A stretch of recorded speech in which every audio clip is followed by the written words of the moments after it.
Trabalhador Sira considera governo latau mata Timor Sira nebe continua sobrevive o salário dólar atus ida sanulo rasang lima.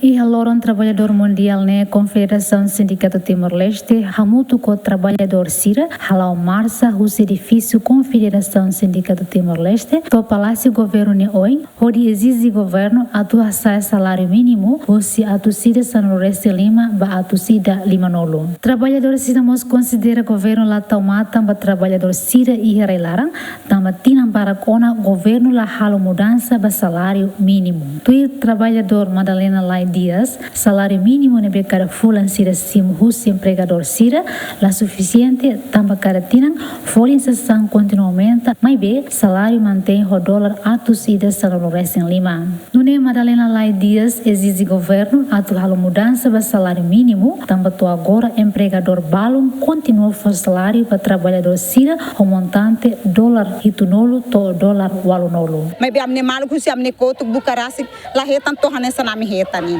Sira hetan makne 70 60 balete. Mas be ami suporta Sira na fatin nebe patrão la he fombot na fatin mayami.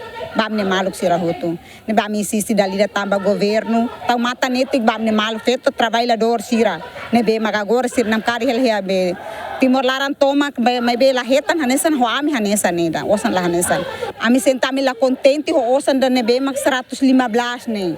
515 ne ba ami hansa Sira nebe mak plosan 60 basito. May be ami keluarga senti la tota may hira makami fo hami ne oan, hira makami hareba ami niyang malaran. Nebe ba ami ne senti la atende hoy dane. Nebe ami huso na fatin ba governo se bele karig hasa nete kami ni osan ne tuan tamba ami pra mi bele senti kataklen osan ne bele senti ba ami ni muris toma. Além de vice-presidente da Confederação Sindicato Timor-Leste, confirma governo continua a injustiça sobre o trabalhador Sira, tamba ia tiran sanolo resin tolo nilarang, governo la ia seriedade atu defende trabalhador Sira o de halo mudança ba salário mínimo. Vice-presidente ne hatuta salário mínimo para trabalhador Sira, la ia mudança tamba naimba companhia Sira makna kono e sistema larang, nune Sira boicota lei ba mudança salarial trabalhador. Tamba saída, tamba ami barra sobre ema sirne. Ita colher dia que mesaleta, mas no fim minha implementação nela ia. Ita colher membro do parlamento Sira, ita colher membro do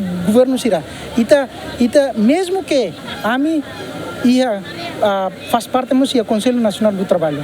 E o Conselho deve bom para tu discutir com a processo laboral de Timor-Leste. Mas no fim político na insirne lá ia vontade para tu halo mudanças. Tamba saída a nação ia colher. E tem representante e parlamento lá ia. E tem representante e sistema lá ia. O 2002 to agora é uma companhia sirne agora da daukne na kunia parlamento agora na da daukne na kunu ia sistema ni nyalaran. Tamba ide nemak sira boicota. Sira tahu interesse trabalhador sini tahu tiga beta. E nemak durante ne ami hasoro e ami acompanha. Ami consciente kata situação ne tem que ser acontece antes também será Sira que é sistema nilaran, Sira é parlamento nilaran. Além de vice-presidente da Confederação Sindicato Timor-Leste, HTT, lei mudança ba salário mínimo nebe Confederação Sindicato Timor-Leste, hatoba governo maka dólar atus ida limanolo, mebe i abril tinang koto klihusi Conselho Ministro receita ona leine. Confederação Sindicato Timor-Leste durante resolve ona caso hamoto tolo no resin walu relaciona ao trabalhador Sira nebe ma continua serviço e alora feriado, caso para serviço trabalhador, nomos caso com a condição serviço de horas normal, mas bem la reta pagamento. Dilma Suzeti, Diemen.